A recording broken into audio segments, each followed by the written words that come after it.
13장 1절에서 8절입니다. 마가복음 13장 1절에서 8절 함께 봉독하겠습니다.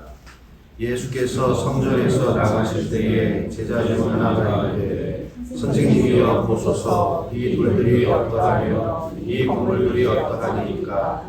예수께서 이르시되 내가 이 큰 건물들을 보느냐. 돌 하나도 돌 위에 남지 않고 다 무너뜨려지리라 하시니라.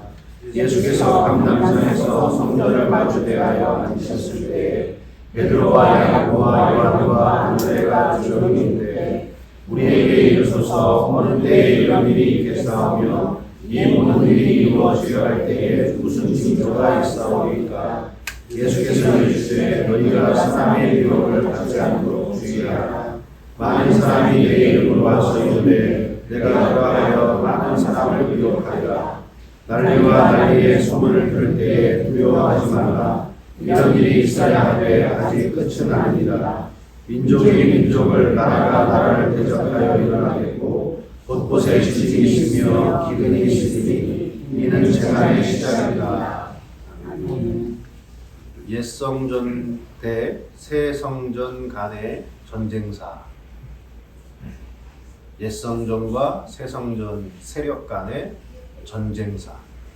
그게 교회사예요. 오늘 이 읽은 13장의 말씀이 이제 종말, 마치 종말 때 돼가지고 예수님이 이제 뭐 재림하시고 세상 끝나는 심판의 상황을 묘사하는 것이다. 이렇게 이제 보는 흐름들이 많았죠. 그런데 그런 흐름을 얘기하려고 하는 게 아니라 이것은 옛 성전이 어떻게 무너지게 되고 그 다음에 예수 그리스도로 인하여 세워지는 새 성전, 새 예루살렘이 어떻게 이루어지게 되는가, 그 과정을 설명하고 있는 말씀이에요. 1절에 예수께서 성전에서 나가실 때에, 이렇게 성전에서 나가실 때에, 예레미야 에스겔을 보면 예루살렘 성전에서 하나님의 영광이 나가시는 게 나와요. 왜 유다가 멸망하는가? 바벨론에 가요. 왜 성전이 무너지는가? 하나님의 영광이 성전에서 떠났다 이거예요. 그러니까 지금 예루살렘의 유대주의자들이 신봉하고 있는 성전, 그게 옛 성전이잖아요. 그 성전에서 예수님이 나가신다. 이거는 예수님의 영광, 하나님의 영광이 떠나버렸다. 거기에는 생명이 없다. 형식적인 종교와 반복적인 제사 행위만 존재하면서 거기에 기득권을 가진 종교 세력들이 자신의 기득권을 가지고 성도들을 핍박하고 자기들의 부만 늘려가고 있는 그런 썩은 종교가 되어버린 성전에는 하나님이 떠나가셨다. 이제 그런 얘기를 하는 거예요. 그런데 겉은 번드르르 하단 말이에요. 그래가지고 제자 중에 하나가 묻죠. 선생님이 보소서 이 돌들이 어떠하며 이 건물들이 어떠하나이까. 얼마나 대단합니까? 얼마나 대단합니까? 예수님의 시선과 제자의 시선이 달라요. 예수님이 이렇게 얘기하십니다. 네가 이 큰 건물들을 보느냐, 이 외형적인 이 아름다움, 이런 사이즈를 보고 있느냐, 네가 보고 있는 이 모든 돌 하나도 돌 위에 남지 않고 다 무너질 것이다. 썩어버린 생명이 없고 하나님의 영광이 없는 성전은 다 무너진다. 그리고 AD 70년에 무너집니다. 실제로. 그 얘기가 중요한 게 아니에요. 3절을 보니까 이렇게 얘기해요. 예수께서 감람산에서 성전을 마주대하여 앉으셨을 때, 그러니까 예수님은 성전에서 나와서 어디로 가냐면 감람산에 올라가셨어요. 이게 에스겔에 나와요. 이 감람산은 성전 동편에 있는 산이에요. 마주보고 있어요. 하나님의 영광이 에스겔에서 예루살렘 성전에서 떠나서 어디로 가냐면 성전 동편 감람산에 머무셨더라 그래요. 지금 그 얘기를 지금 동일하게 가져오는 거예요. 이제는 성전과 옛 성전과 감람산이 서로 뭐 하고 있냐면 마주보고 있어요. 이게 뭡니까? 서로 적대적, 서로 어울릴 수 없는 적대적 관계. 하나님의 영광이 감람산에 머물렀듯이 예수님이 감람산에 머물러요. 그러면 감람산이 뭐가 되는 거예요? 성전이 되는 거예요. 새로운 성전. 그래서 예수님은 감람산에서 기도하셨고 또 십자가에서 죽으시는 날도 감람산에 올라가서 올리브산, 겟세마네 동산이 감람산입니다. 거기서 기름을 짜듯이 자신의 살과 핏방울을 짜내듯이 기도하신 곳, 그리고 십자가에 죽으시고 부활하신 다음에 승천하실 때 어디에 승천하시잖아요. 승천하시는 곳이 감람산이에요. 그러면서 올라가시면서 뭐라 그러시냐면 다시 오는 곳, 다시 이 땅에 오시리라. 그 약속된 산도 감람산이에요. 그러니까 건물 성전, 겉만 번들어난 그 성전에서 감람산이라고 하는 새로운 성전. 이 성전은 뭘 의미합니까? 예수님의 십자가에서 죽으신 것과 부활과 그분의 승천과 성령으로 우리 안에 오셔서 이루어지게 될 새 성전. 그 새 성전이 지금 마주보고 있다 이거예요. 이런 상황에서 제자들이 묻습니다. 어느 때에 이런 일이 일어나겠으며 모든 일이 이루려 할 때에 무슨 징조가 있습니까? 이 4명 제자들이 묻죠. 이게 세상 종말을 의미하는 게 아니라요. 옛 성전 체계가 무너지고 새로운 성전이 서게 되는 그 징조가 무엇입니까? 이거는요, 교회의 모든 역사의 진행 과정이에요. 그거를 물음을 받고 예수님이 이렇게 얘기하십니다. 사람의 미혹을 받지 않도록 주의해라. 많은 사람이 내 이름으로 이르되 내가 그러하여 많은 사람을 미혹하리라. 미혹하는 자들, 내가 그이다, 내가 그리스도이다, 내가 존재다. 그러면서 끊임없이 옛 성전에서는 뭘 하냐면 자신이 그리스도와 같은 존재 위상을 가진 힘 있는 어떤 권력적, 종교적 권력을 가진 자로 나타나서 여기서 미혹한다. 길이 아닌 곳으로 인도한다. 진리가 아닌 거짓들을 가르치는 옛 성전의 세력이 판을 친다는 거예요. 그런데 그 다음에 무슨 일이 일어나느냐? 난리와 난리의 소문을 들을 때 두려워하지 말라. 이런 일이 있어야 하되 아직 끝은 아닙니다.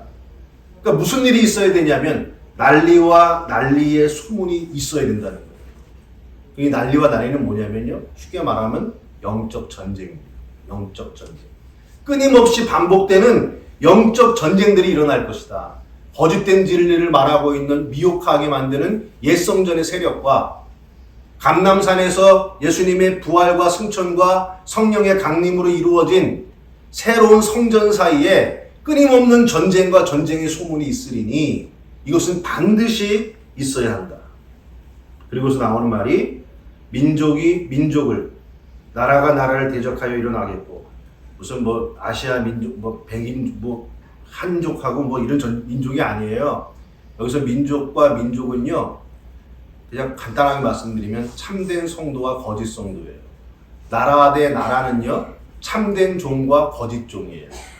그러니까 민족과 민족은 새 성전에서 만들어지는 참된 성도와 옛 성전의 모습을 아직도 가지고 있는 거짓 성도, 그리고 참된 성전에서 양육되고 완성된 종과 거짓 진리를 내뱉고 있는 옛 성전의 종들 사이에 끊임없는 대적하는 것이 일어날 것이다. 전쟁이 일어나는 거죠. 그래서 어떤 일이 일어나냐면 곳곳에 지진이 있고 기근이 있으리니, 지진은요, 하나님의 새 성전에 있는 그 말씀의 세력이 거짓 성전의 진리를 말씀으로 부셔버리는 거예요. 말씀이 들어가서 그들의 존재를 뒤집어 엎는 거예요. 기근은 뭐냐면 더더욱 하나님의 말씀에 목말라 하는 거예요. 강력한 회개의 역사가 일어나는 거예요. 그것을 뭐라 그러냐면 재난의 시작입니다.